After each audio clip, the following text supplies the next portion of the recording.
Is the IRGC a terrorist group?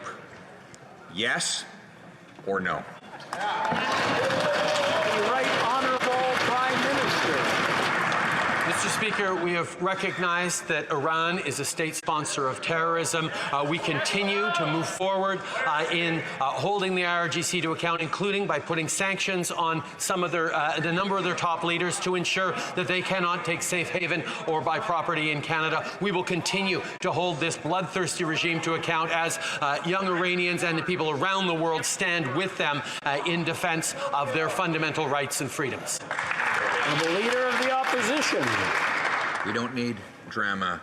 We don't need acting. We need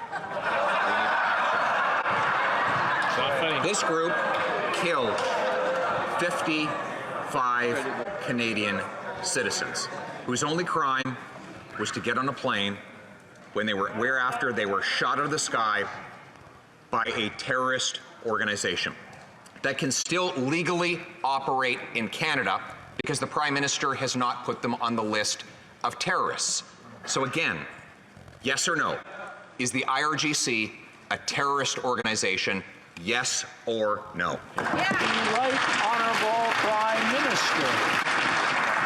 Mr. Speaker, Canada has some of the strongest sanctions in the world against the bloodthirsty regime in Iran. We have stood with the families of PS 752 over the past 1,000 days to ensure accountability and justice. Of course, the Iranian government continues to resist any calls for accountability and justice. We will continue to hold them to account, including on the international stage. We have listed the IRGC Quds Force as a terrorist organization. We will continue to sanction the leadership of the IRGC as we make sure that they are fully accountable for the crimes they're committing. The Honourable Leader of the Opposition. I asked a simple yes or no question. The Prime Minister has as his primary job to protect our citizens. 55 of them were murdered by this terrorist group, which shot their plane out of the sky, a civilian aircraft. Does the Prime Minister believe that the group that fired that missile and killed our people is a terrorist group?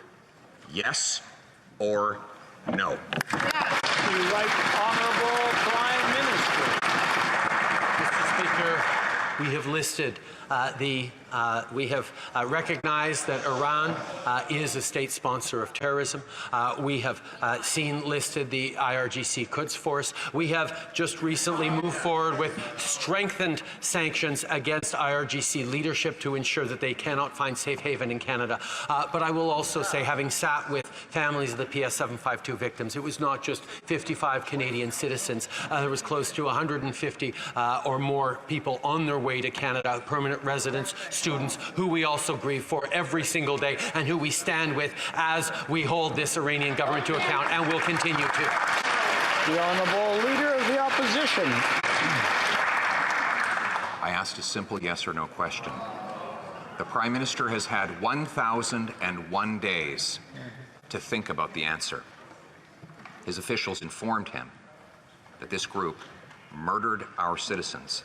And yet, by failing to list the group as terrorist, he's allowing them to raise money, coordinate, plan, operate, and recruit right here on Canadian soil. They are not banned from doing any of those things.